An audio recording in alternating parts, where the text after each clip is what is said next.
오늘 요나서 마지막이죠. 요나서 4장인데 이게 만만한 장이 아니에요. 한 3번 정도 설교할 분량인데 오늘 다 끝내도록 제가 노력해 보겠습니다. 요나서 4장은 어떻게 보면은 요나서의 부록이라고 할 수 있습니다. 부록.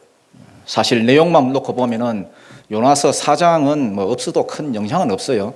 1장부터 3장까지만 해도 내용이 충분합니다. 요나가 니느웨에 가가지고 40일이 지나면은 이 성이 무너질 것이다 하고 예언했더니 그 예언을 듣고 니느웨 백성들이 다 회개하고 돌아왔다. 그리고 하나님은 재앙을 거두시고 용서해 주셨다. 그러면 된 거 아니에요? 그러면 깔끔하게 끝나요. 그런데 왜 4장이 있지요? 사실 4장이 있으면 내용이 더 복잡해지거든요. 이 4장을 읽어보신 분은 알겠지만은 이게 여러분 내용이 상당히 복잡해요. 이게 무슨 말인지 이해도 잘 안 되고 하나님과 요나 사이에 끝없는 논쟁이 막 벌어졌다가 박농쿨이 나왔다가 벌레가 나왔다가 동풍이 불었다가 요나가 또 화를 냈다가 기뻐했다가 또 죽겠다 했다가 더 중요한 것은 결론이 없어요. 결론이 요나가 회개했다든지 변했다든지 아무런 언급이 없어요. 쉽게 말해서 결론이 안 나는 게 4장이에요. 그래서 3장까지만 하고 끝내면은 그냥 제일 깔끔한데 이해도 쉽고, 그런데 왜 4장을 기록했을까? 설교하기도 참 복잡한데 제가 볼 때 이거는 요나를 위해서예요. 요나를 위해서. 불순종한 요나를 가만 놔두면 안 되니까, 변하게 해서 회개시켜야 하니까, 깨지지 않는 이 요나를 위해서예요. 한 번씩 이러면 목사님들이 이게 설교를 하다 보면 거의 공통된 그 고민이 있어요. 이 고민이 뭐냐 하면은 아무리 설교를 해도, 설교를 아무리 잘해도 변화가 안 된다는 거예요.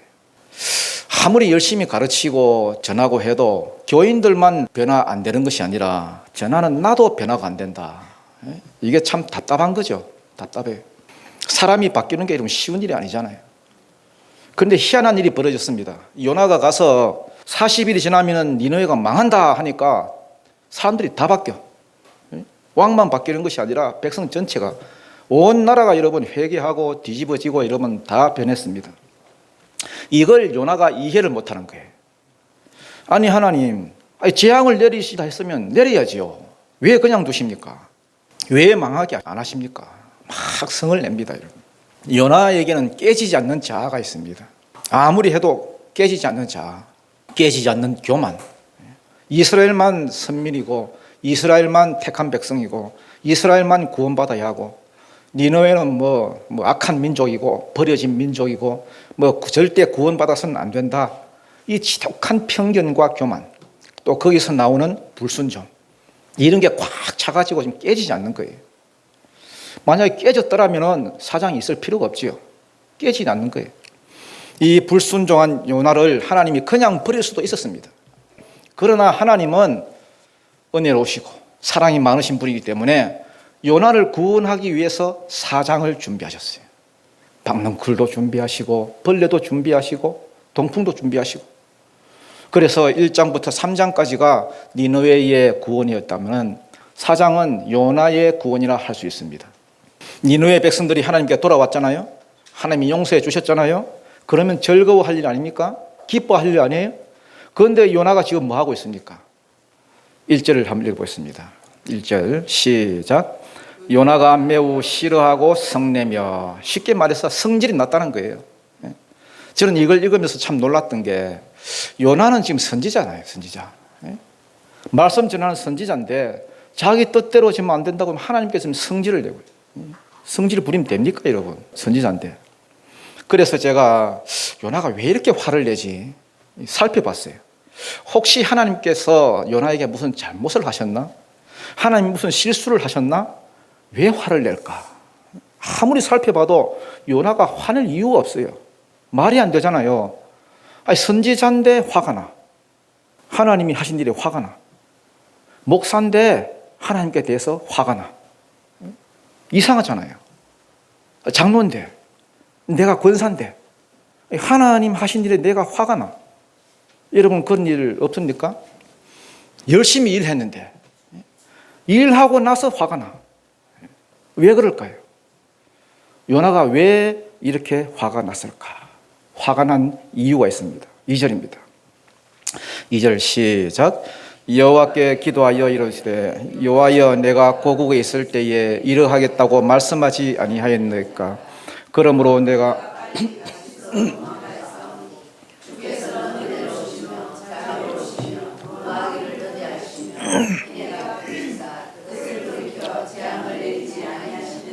하나님 주를 내가 알았음이니이다. 주께서는 은혜로우시며 자비로우시며 노하기를 더디하시며, 이거 전부 하나님의 성품이죠. 원래는 이게 하나님께서 모세에게 했던 말씀이에요.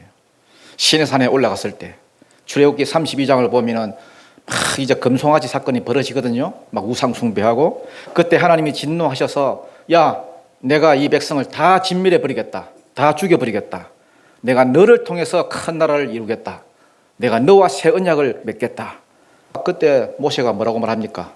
중보하지요? 하나님 안 됩니다. 내 이름이 하나님 나라 그 생명책에서 지워지는 한이 있더라도 내 백성 이스라엘을 용서해 주십시오. 그랬더니 14절에 하나님이 뜻을 돌이키고 재앙을 내리지 않겠다 그렇게 하시죠. 그러고 나서 이제 34장에 넘어가면은 하나님이 자기 자신을 이렇게 소개합니다. 나는 여호와라. 나는 자비롭고 은혜롭고 노하기를 더디하고 인자와 진실이 많은 하나님이라. 하나님이 스스로 자기의 성품을 이렇게 알려주십니다. 그러니까 요나가 이걸 모를 리가 없어요. 이미 모세 때부터 내려오던 이 말씀인데, 명색이 선지자인데 하나님은 원래 은혜로우시고 자비로우시고 노하기를 더디하시는 분이시다. 자기도 알아요. 그래서 지금 이 말을 하는 거예요. 하나님이 나를 니느웨로 보냈다는 것은 틀림없이 이것들을 회개하도록 해가지고 안 망하게 하려고, 용서해 주려고 하는 거다. 그러면 나 때문에 이것들이 살아가지고 우리나라를 쳐들어오면 또 우리나라가 고생하고, 처음부터 감을 딱 잡았습니다. 그래서 지금 하나님께 기도하기를 내가 고국에 있을 때부터 이렇게 될 줄 알았습니다. 주께서는 은혜로우시며 자비로우시며 노하기를 더디하시며 내가 그걸 알았습니다. 그래서 내가 여기 안 오고 다시스로 도망간 거 아닙니까? 왜 날 이리로 끌고 왔습니까? 이렇게 될 줄 내가 알았습니다. 막 성을 내고 따지고 듭니다, 여러분. 그러고 하는 말이 3절입니다. 시작. 여호와여 원하건대 이제 내 생명을 거두어 가소서. 사는 것보다 죽는 것이 내게 나으면이다 하니.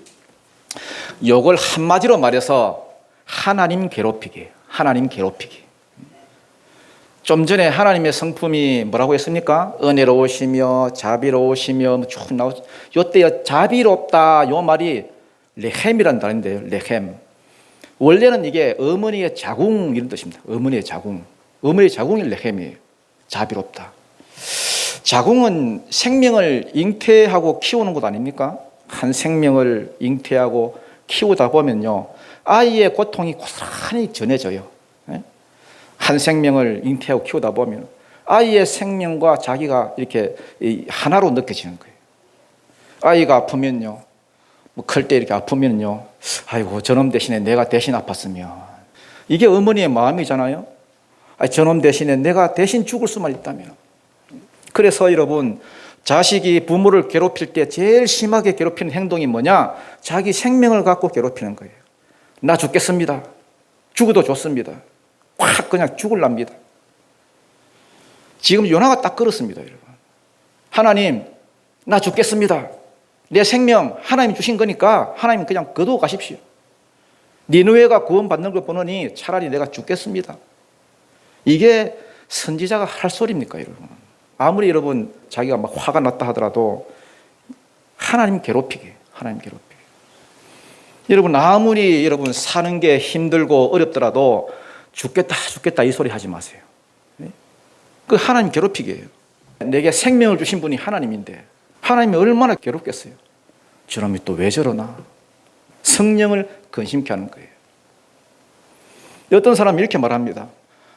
뭐 나 같은 사람을 안 쓰면 하나님만 손해지 뭐. 지금 이렇게 어려울 때 하나님이 안 도와주시면, 내 사업 망하면 뭐 하나님만 손해지 뭐. 내 병이 이거 하나님이 뭐 안 낫게 해주시면, 내가 죽으면 뭐 하나님만 손해지 뭐.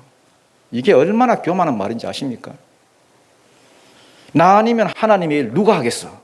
아닙니다, 여러분. 얼마든지 하십니다, 여러분.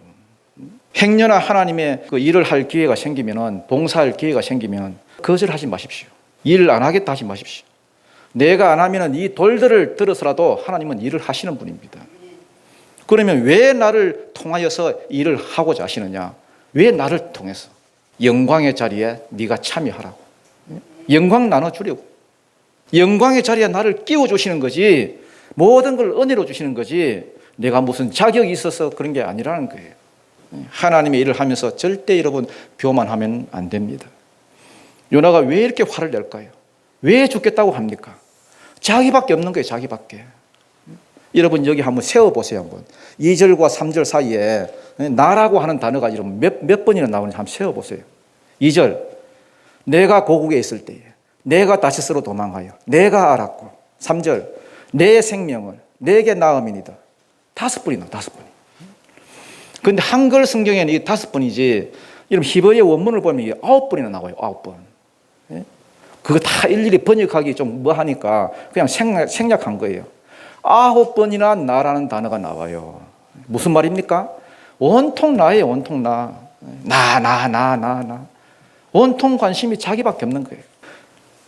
요나도 문제지만은, 요나를 다른 말로 하면 뭔지 알아요? 요나도 문제지만 나가 문제예요. 나가 문제예요. 자기 사랑. 디모데후서에 나오는 그 말세의 특징이 그거 아니에요? 자기 사랑. 자기 사랑, 자기 연민, 자기 생각, 자기 욕심, 온통 자기밖에 없는 거예요. 신앙생활 하면서도 자기를 위해서 하는 거예요. 거기서 분노가 나오는 거예요. 분노가. 하나님, 나 속상해서 죽겠습니다. 내 생명을 거두어 가소서. 하나님 마음이 얼마나 아프겠습니까? 하나님이 묻습니다. 4절입니다. 시작. 여호와께서 이르시되 네가 성내는 것이 옳으냐 하시니라. 네가 성내는 것이 옳으냐? 나한테 성내는 것이 잘하는 일이냐? 여러분, 성내는 것, 분노가, 나는 뭐 분노하는 성질 아니야. 나 화 안 내는 성질이야. 그것도 착각이에요. 말 안 하고 있는 것도 분노예요. 시험에 빠지는 거 분노입니다. 전화 안 받는 거 분노입니다. 다 분노예요. 뭔가 내가 마음에 들지 않기 때문에. 네가 성내는 것이 옳으냐? 이 요나 보십시오. 하나님 묻고 있잖아요. 하나님이 묻고 있는데 대답도 안 해, 선지자가. 뭐 이런 녀석이 다 있어요. 대답도 안 하고 쌩 나가버립니다. 5절입니다. 시작. 요나가 성읍에서 나가서 그 성읍 동쪽에 앉아 거기서 자기를 위하여 초목을 짓고 그 성읍에 무슨 일이 일어나는가를 보려고 그 그늘 아래에 앉았더라. 나가서 어디로 갔느냐 하면은 성읍 동쪽에 가서 앉았답니다. 무슨 일이 일어나는지 두고 보자. 요때만 하더라도 요나의 머릿속에는 어떤 생각이 있었냐 하니까, 저놈들이 설마 회개하겠나? 회개하는 신용만 하지 본심은 회개할 놈들이 아니다. 설마 회개하겠어? 설마 하나님이 용서하겠어? 마음이 삐딱하죠. 참 요나는 변화가 안 되는 사람이에요. 지독해요. 지독해. 이 자아란 게. 여기 동쪽이라 되어 있는데요, 동쪽이 뭐냐 하면 불순종이거든요. 누가 동쪽으로 갔다 그러면은 여러분 별로 좋은 의미가 아닙니다. 여러분. 서쪽이 좋아요. 서쪽. 예를 들면 아담이 불순종했죠. 선악 까먹고 불순종하고, 그 다음 창세기 3장 24절 보니까 에덴의 동쪽으로 갔다 돼 있어요. 동쪽으로 가니까 하나님이 생명나무의 길을 탁 막으셨어요. 다시는 들어오지 마라. 그래서 동쪽으로 가는 건 불순종을 의미하는 거예요. 또 가인도 그랬죠. 가인. 동생 죽이고 나서, 아벨 죽이고 나서 하나님이 두려워서 창세기 4장 16절을 보니까 에덴의 동쪽 노 땅으로 갔다 돼 있어요. 가서 뭐 성 쌓고 그랬어요. 그때도 동쪽으로 갔습니다. 또 바벨탑도 마찬가지. 바벨탑. 창세기 11장을 보니까 동쪽으로 갔어요. 동쪽 신할 땅에. 바벨론 땅이 거기죠. 거기 가서 바벨탑을 쌓았어요. 전부 다 뭡니까? 불순종이죠. 불순종. 여기도 지금 요나가 성읍 동쪽에 앉았다는 것은 뭡니까? 불순종하겠다 그거예요. 그래서 한 게 뭡니까? 초막을 짓는 거죠. 초막. 성 쌓는 거랑 똑같지요? 초막을 짓고 자기 힘으로 뭔가를 한다는 거죠. 자기 힘으로 뭘 할 수 있겠어요? 우리 스스로 여러분 뭘 지킬 수 있겠습니까? 아담도 하와도 뭐 그랬죠. 불순종해서 선악과 따먹고 자기들 부끄러움을 감추려고 자기 힘으로, 자기 나뭇잎으로 치마를 만들어 입었다. 그게 가려집니까 여러분? 걷지도 못하고 다 보이는데. 하나님께 가야지. 하나님이 입혀주시는 가죽옷을 입어야 이게 가려지지. 자기를 위하여 초막을 짓고 그 성읍에 무슨 일이 일어나는가를 보려고 그 그늘 아래에 앉았더라. 아무리 여러분 하나님이 말씀하시고 가르쳐줘도 요나는 안 변합니다. 여러분. 하나님이 그런 요나에게 너를 위해서 준비한 게 있다. 하나님은 여호와 이레의 하나님이시죠. 준비하신 하나님이시죠. 하나님이 뭘 준비하셨어요? 세 가지를 준비하셨어요. 세 가지. 첫째, 뭘 준비하셨습니까? 박능쿨을 준비하셨고, 두 번째, 벌레를 준비하셨고, 세 번째, 뜨거운 동풍을 준비하셨어요. 6절입니다. 6절 시작.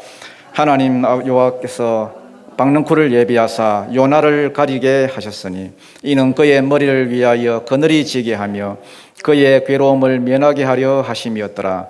요나가 박능쿨로 말미암아 크게 기뻐하였더니, 여기서부터는 이제 하나님의 이름이 바뀝니다. 여호와에서 뭘로? 하나님으로. 하나님 여호와로. 이게 이제 엘로힘이라는 단어인데, 엘로힘은 여러분 잘 알다시피 창세기 때 나오죠. 창조주 하나님 이런 뜻이거든요. 그래, 왜냐하면 박능쿨도 지금 자라게 하시고 또 벌레도 나오게 하시고 동풍도 불게 하시고 다 여러분 창조 행위예요. 태초에 빛이 있으라 하시던 그 창조주 하나님으로 이렇게 등장을 합니다. 창조주 하나님이 먼저 박능쿨을 예비하셨죠. 박능쿨은 여러분 성장 속도가 굉장히 빨라요. 참 빠릅니다. 하루 만에 한 50cm 이렇게 자랍니다. 그런데 하나님이 더 빨리 막 자라게 했어요. 더 빨리. 하루 만에 막 다 자랐어요. 우리나라는 여러분 여름이 후덥지근하기 때문에 조금만 더워도 여러분 날씨가 장난이 아니죠. 그런데 중동 지방은요 건조해요. 이제 건조하기 때문에 아무리 더워도 그늘에만 쏙 들어가면 시원한 거예요. 박능쿨이 자기 머리를 가려주니까 여러분 얼마나 시원하든지. 요나가 지금 뭐라고 했겠습니까 여러분? 요나가 뭐 여기도 안 나와 있어요. 요나가 뭐라고 했겠어요? 대박. 박이 능굴째 들어왔다. 우리에게도 이런 박능쿨이 있어요, 없어요? 우리가 노력하지도 않았는데 갑자기 얻게 된 거. 우리가 수고하지도 않은데 그냥 얻은 거. 비록 이 세상 속에서 얻는 것들이지만은 박능쿨. 그러나 성경은 이걸 가리켜서 하나님이 예비하셨다 그래요. 하나님이 은혜로 주신 거죠. 그게 박능쿨이에요. 요나는 어떻게 이 박능쿨이 생겨났는지, 어떻게 이렇게 빨리 자랐는지 요나는 알 리가 없지요. 알아야 이게 하나님 주시는 그 은혜라는 사실을 알고 감사할 텐데 그냥 시원하니까 좋은 거예요. 크게 기뻐하였더니 크게. 아니 여러분 무슨 조울증 환자도 아니고 그렇게 성내고 그렇게 죽겠다는 녀석이 겨우 여러분 박능쿨 하나 때문에 지금 화가 난 상태에서 지금 기쁨이 있는 거예요. 기쁨. 저는 궁금해요. 요나의 이때 표정이 어땠을까? 화가 났는데 기뻐. 여러분 그런 표정 지을 수 있어요? 어떻게 짓는지 몰라요. 화나면서도 막 웃는 표정. 참 웃기는 사람이에요. 금방 성질내고 금방 기뻐하고. 우리 인생이 다 이렇습니다. 여러분. 조그마한 거 하나 때문에 위로가 되고 참 희한해. 조그마한 거 하나 때문에 낙심하고 조그마한 거 하나 때문에 시험에 빠지고 조그마한 거 하나 때문에 내가 죽겠다 그러고. 요 나란 인생이 그래요. 그래서 하나님이 또 뭘 준비하셨습니까? 벌레를 준비하셨어요. 예비하셨어요. 7절입니다. 시작. 하나님이 벌레를 예비하사 이튿날 새벽에 그 박능쿨을 갉아먹게 하심에 시더니라. 요 벌레란 말이 톨라트란 말인데요. 하나님이 예비하신 벌레입니다. 하나님이 예비하신 벌레. 뭐 벌레 지가 뭐 나오고 싶어서 나온 것도 아니고 벌레 떼도 아니고 벌레 딱 한 마리. 그런데 참 이 벌레가 열심히 있어요. 순종도 잘하고. 이거 뭐 이런 밤새도록 깔아 먹으려니 얼마나 힘들겠어요. 배불러도 다 깔고 먹어야 되니. 요나보다 나아, 요나보다. 요나는 지금 불순종하는데 벌레는 순종하잖아요. 벌레보다 못한 요나예요, 요나. 하찮은 벌레 한 마리지만은 그게 막 사명감 가지고 막 깔아 먹으니까 그 무성한 박능쿨이 그만 시들게 되었습니다. 세상 일이 다 그렇습니다. 세상 일이. 지금 나한테 위로를 주는 것들, 기쁨을 주는 것들 오래 갈 것 같아도 여러분 그렇지 않습니다. 여러분 사소하고 조그만 요인에도 그냥 말라버립니다. 그러니까 벌레도 은혜예요. 벌레도. 할렐루야. 뭐 아멘이 없어요. 벌레도 은혜입니다, 여러분. 계속해서 여러분 박능쿨 안에 있으면 여러분 깨닫지를 못하잖아요. 박능쿨만 은혜가 아니라 벌레도 은혜예요. 형통함만 은혜가 아니라 고통도 은혜예요. 잘 되는 것만 은혜가 아니라 안 되는 것도. 하나님 주신 모든 것이 다 사실은 은혜입니다. 이걸 여러분 알아야 됩니다. 중요한 것은 뭐냐? 이 모든 것이 합력하여 선을 이루는 거예요. 선. 하나님의 은혜를 아는 자로 만드는 거예요. 전도서 7장 14절에 보면 이런 말이 있습니다. 형통한 날에는 기뻐하고 공고한 날에는 뒤돌아보아라. 이 두 가지를 하나님이 병행하게 하사 사람이 장래일을 능히 헤아려 알지 못하게 하셨느니라. 인생은 그래서 투트랙입니다. 투트랙. 하나님은 형통과 공고 이 두 가지를 같이 주셔서 깨닫도록 만드십니다. 하나님의 마음을 깨닫게 하시고 또 하나님의 성품 깨닫게 하시고 결국 은혜지요. 지금 여러분에게 박능쿨의 은혜가 있습니까? 기뻐하고 감사하십시오. 그 다음 벌레의 은혜가 있습니까? 건강이 사라지고 돈이 사라지고 관계가 깨지고. 에이 목사님 그게 무슨 은혜예요? 그것도 은혜예요. 자신을 돌아볼 수 있잖아요. 하나님 바라볼 수 있잖아요. 박능쿨도 은혜, 벌레도 은혜. 8절입니다. 시작. 해가 뜰 때에 하나님이 뜨거운 동풍을 예비하셨고 해는 요나의 머리에 쪼임에 요나가 혼미하여 스스로 죽기를 구하여 이르되 사는 것보다 죽는 것이 내게 나으니라 하니라. 박능쿨이 없어졌습니다. 기쁨이 되고 만족이 되었던 그늘이 되어 주었던 박능쿨이 사라졌어요. 한술 더 떠서 세 번째 예비하신 게 뭡니까? 동풍이에요. 동풍. 동풍은 뜨거운 바람이죠. 서쪽은 시원한 바람이고 서쪽은 지중해잖아요. 지중해에서 싹 부는 항상 서풍은 시원해요. 동풍은 사막에서 부니까 뜨거운 바람이고 뜨거운 바람이 불었습니다. 벌레도 그렇고 살다 보면 어려움이 와요. 극심한 불경기가 옵니다. 내가 아무리 해도 안 될 때 극심한 불경기, 코로나 같은 장기적인 침체 상황, 인생의 광야, 외로움, 배우자가 또 이렇게 죽어봐요. 평생 또 외로움 살잖아요. 고독, 내 삶을 마르게 하는 것들, 이 뜨거운 동풍이에요. 그런데 이것도 은혜예요. 박능쿨도 은혜, 벌레도 은혜, 동풍도 은혜. 내 인생 가운데 박능쿨의 시원함이 있다면 그것도 은혜고, 나를 괴롭히는 벌레가 있다면 그것도 은혜고, 때로는 동풍이 내 인생을 메마른 광야로 만든다면 그것도 은혜예요. 아무것도 없는 광야를 통해서 우리가 하나님 바라보게 만드니까, 하나님 의지하게 만드니까 결국 다 좋아요. 다 합력해서 선을 이루는 겁니다.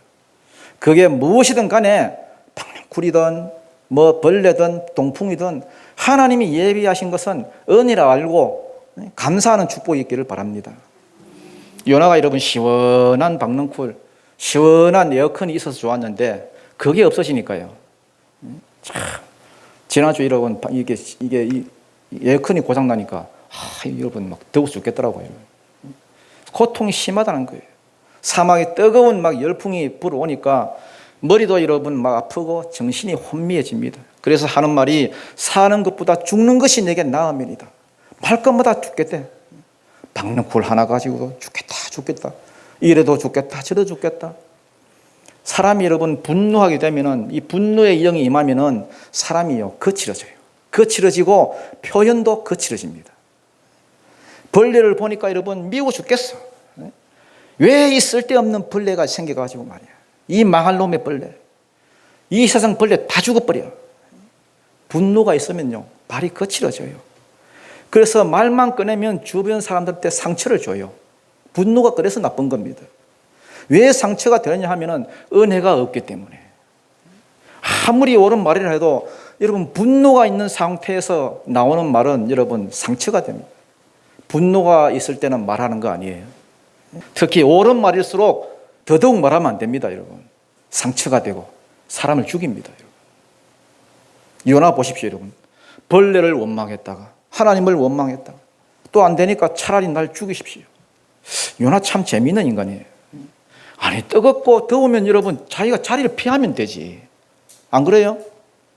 피하지도 않고 지금 니느웨가 망하기 전에 내가 못 떠납니다. 이거 아니에요?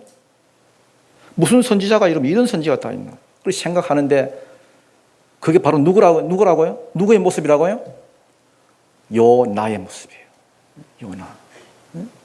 요나라니까. 우리가 다 그렇잖아요. 조그만 거 하나라도 내 것이라고 생각했던 게 그게 사라지고 나니까 여러분 아쉬워하고 슬퍼하고 분노하고.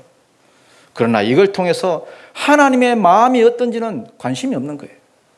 천지를 분간하지 못하고 죽어가는 참 많은 사람들 구원하는 것이 하나님의 뜻인데 지금 여러분이 의지하고 있는 박넝쿨이 있습니까? 그 박넝쿨을 보면서 하나님의 마음을 알아야 됩니다. 그거 깔아먹는 벌레가 있습니까? 그 벌레를 보면서 하나님의 마음을 알아야 돼요. 내 삶을 마르게 하는 동풍이 있습니까? 그 동풍을 볼 때에 하나님의 마음을 우리가 알아야 됩니다. 이걸 통해서 하나님 바라보고 하나님의 은혜를 깨닫고 그러면은 그 모든 것이 합력해서 선을 이루게 되는 거예요. 9절입니다.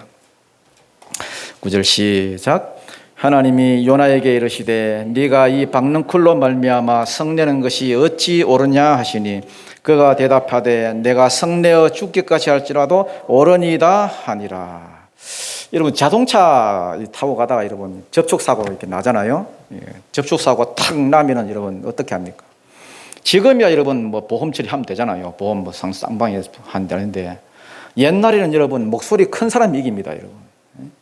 누가 잘했고 누가 못했고 하나도 상관없고 그냥 여러분 무조건 목소리 크면 이겨요. 더 많이 썩내는 사람이 이겨요.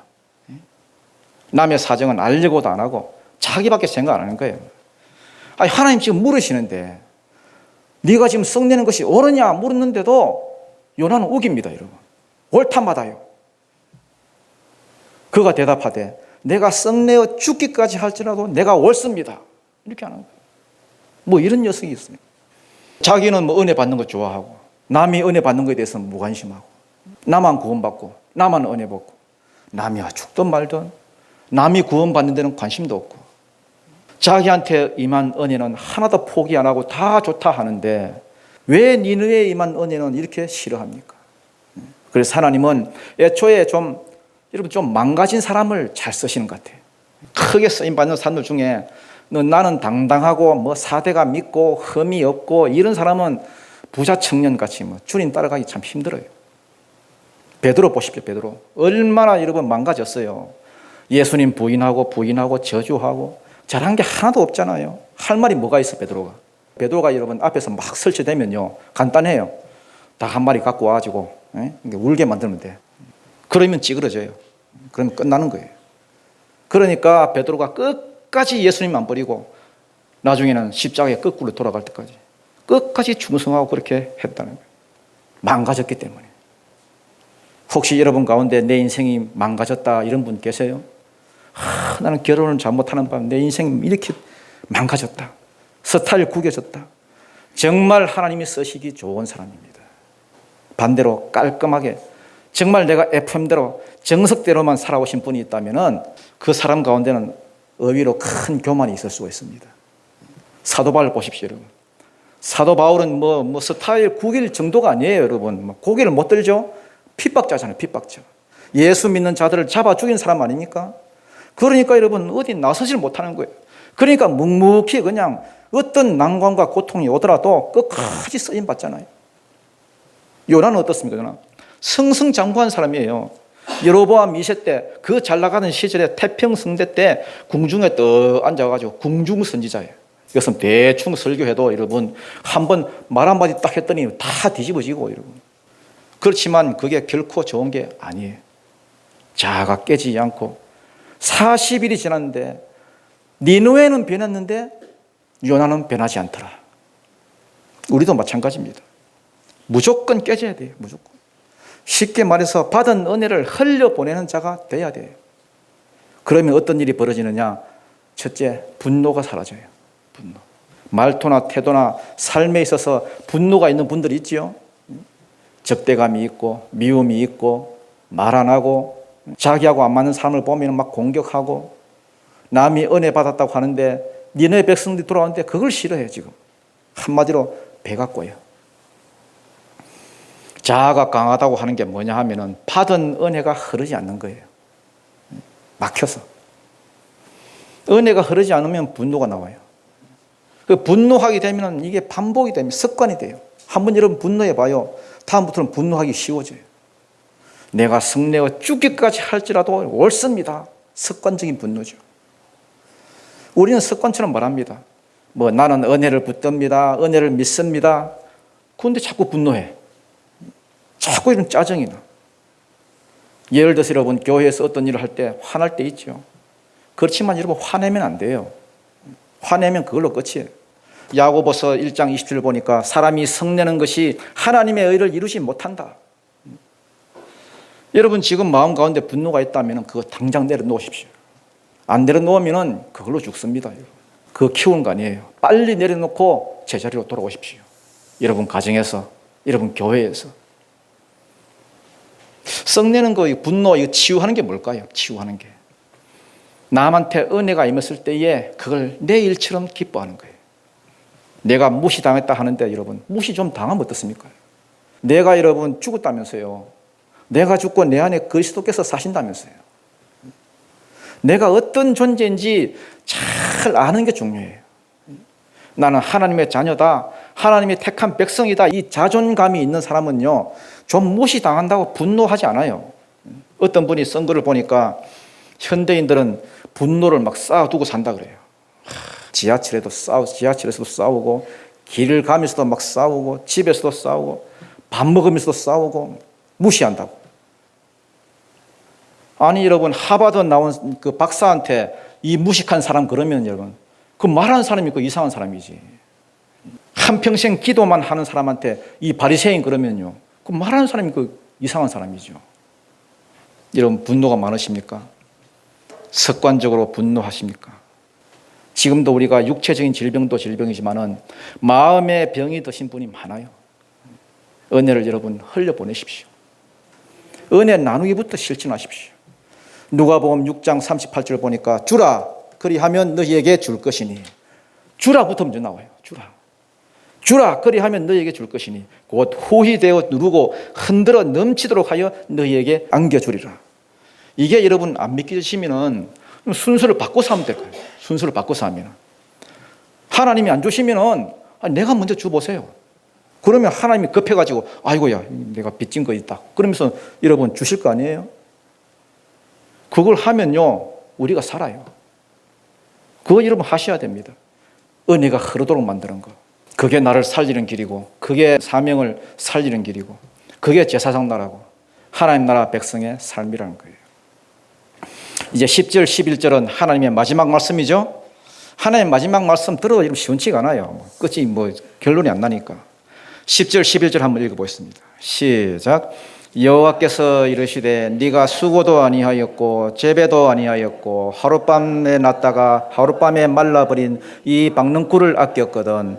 하물며 이 큰 성읍 니느웨에는 좌우를 분별하지 못하는 자가 12만 명이요 가축도 많이 있나니 내가 어찌 아끼지 아니하겠느냐 하시니라. 이게 끝이에요. 요나서. 우리는 늘 남 탓을 하죠. 왜냐하면 자기밖에 모르니까. 우리 생각에는 여러분 우리나라에 여러분 악한 자들이 왜 이리 많아. 저 조폭들 다 죽어야 돼. 북한의 저 김정은이 저 죽어야 돼. 왜 저런 놈들이 있어가지고. 남 탓이죠. 왜 벌레가 생겨나가지고 말이지. 항상 남 탓. 우리가 여러분 아셔야 될 게 이스라엘이 망한 것은 니느웨 때문에 망한 것이 아니고요. 하나님을 떠났기 때문에 망한 거예요. 회개치 않아서 망한 거예요. 남 탓하면 안 됩니다, 여러분. 내가 네게 쏟아부은 은혜가 얼마나 많은데 불만이 그렇게 많냐. 우리도 그렇습니다. 받은 은혜를 감당을 못해가지고 하나님께 받은 사명을 감당을 못하는 거예요. 아무 자격 없는 자를 불러서 하나님의 자녀 삼아주시고 직분자로 세워주시고 아무한테도 맡기지 않는 천사들조차 흠모하는 이 사명을 맡겨주셨는데 하나님이 세상에 은혜를 흘려보내기 위해서 은혜를 막 쏟아 부어주셨는데 이 감당이 안 되는 거예요. 감당이. 우리가 은혜를 안다는 게 뭐냐 하면은 역지사지를 하는 거예요. 역지. 남의 입장에 서는 거예요. 내가 용서받는 것 좋아하죠? 은혜 받는 것 좋아하죠? 박능쿨 생기면 좋아하죠? 구원받는 것 좋아하고? 그러면은 네가 그렇게 많이 받았으면은 조금이라도 흘려보내야지. 그게 당연한 것 아니냐? 많이 받았으니까 1만 달란트 탕감 받았으니까 100데나리온 그거 그 손해보고 희생할 수 있는 거 아니냐? 이 말씀이에요. 아니 네가 박능쿨을 심기나 했나? 키우기나 했나? 잠시 그늘을 그냥 만들어주는 이 박능쿨 하나 없어졌다고 이 난리를 치는데 하물며 이게 중요해요. 하물며 120만이나 되는 니느웨 백성들 이거 아끼는 거 이게 뭐가 더 귀하냐? 요즘 반려동물 많이 키우잖아요. 어떤 사람을 보니까 강아지 하나 무슨 수술을 이게 하는데 2천만 원 들었대요. 2천만 원. 그걸 보니까 괜히 여러분 나 아무 상관도 없는 사람인데 괜히 화가 나더라고요. 강아지 사랑하는 거 좋아요, 여러분. 사랑하는 건 여러분 누가 뭐라 합니까? 좋다고요. 그러면 강아지도 그처럼 사랑하는데 그 영혼 하나님 모르고 지옥으로 가는 그 영혼 구해야지요. 하물며라는 거 하물며. 하물며 지극히 당연하다는 거예요. 여러분 사랑하며 사십시오. 사랑하니까 맨날 건강하겠다고 하면 여러분 뭐 운동하고 좋은 거 먹고 영양제 먹고 다 그러지 않습니까? 사랑하라고요. 자기 학대하는 게 뭐 나쁜 것이 뭐 사랑하는 게 나쁩니까? 그렇지만은 그 반만큼도 남을 사랑하는 거예요. 내가 나를 사랑하듯이. 우리 자녀도 마찬가지입니다. 내가 내 자녀 사랑하는 게 뭐가 나빠요? 당연히 사랑해야죠. 그렇지만은 그걸로 인해서 다른 아이에게 피해를 주면 안 되죠. 내 자식이 귀하듯이 다른 아이도 귀하게 여기고. 말씀을 맺겠습니다. 오늘날 많은 그리스도인들이 왜 예수 믿어도 기쁨이 없고 왜 힘이 없습니까? 하나님의 마음이 그 속에 없기 때문에 그렇습니다. 맨날 자기밖에 생각 안 하기 때문에. 하나님의 마음을 가지고 살아간다면 인생이 여러분 얼마나 기쁘고 즐겁겠습니까? 그래서 결론은 영적인 분별력을 갖는 거예요. 영적인 분별력은 하나님의 시각으로 보는 겁니다. 하나님의 마음을 아는 것이 영적인 분별력이에요. 어떤 관점으로 세상을 바라보느냐, 어떤 관점으로 사람을 바라보느냐, 엄청난 차이입니다. 제가 옛날에는요, 이 음식을 먹을 때에 맛있는 음식을 먹으려다 보니까요, 먹을 게 엄청 많았어요. 뭐 라면에, 뭐 치킨에, 뭐 얼마나 먹을 게 많은지. 그렇지만 요즘은요, 이 조금 변한 것 같아요. 건강한 음식을 먹으려다 보니까 먹을 게 별로 없어. 시각이 중요해요, 시각이. 어떤 시각으로 보느냐. 여러분 오늘 요나스를 통해서 여러분이 하나님의 마음을 알기를 원합니다. 하나님의 마음을 품기 원합니다. 하나님의 시각으로 세상을 보시기 바랍니다. 영적인 분별력을 가진 사람으로 사시기를 바랍니다. 그러면은 훨씬 아름답고 활기찬 그런 세상이 될 것입니다. 여러분이 만나는 모든 사람이 다 아름다워 보여요. 벌레도 아름다워 보이고 조그마한 풀, 들풀도 아름다워 보이고 부는 바람, 동풍도 아름다워 보이고 우리 안에 깨지지 않는 자아가 있잖아요. 깨지지 않는 교만이 있잖아요. 깨지지 않는 불순종이 있잖아요. 요나서 4장은 부록이라고 했지요. 부록. 하나님이 깨지지 않는 요나를 위해서 부록을 쓰신 것처럼 깨지지 않는 우리의 삶, 요 나를 위해서, 요 나를 위해서 지금도 인생의 부록을 쓰고 계시네요. 그래서 박능쿨도 은혜, 그거 갉아먹는 벌레도 은혜, 내 삶을 마르게 하는 동풍 그것도 은혜. 그래서 합력하여 선을 이루는 은혜가 있기를 주님 이름으로 축원합니다.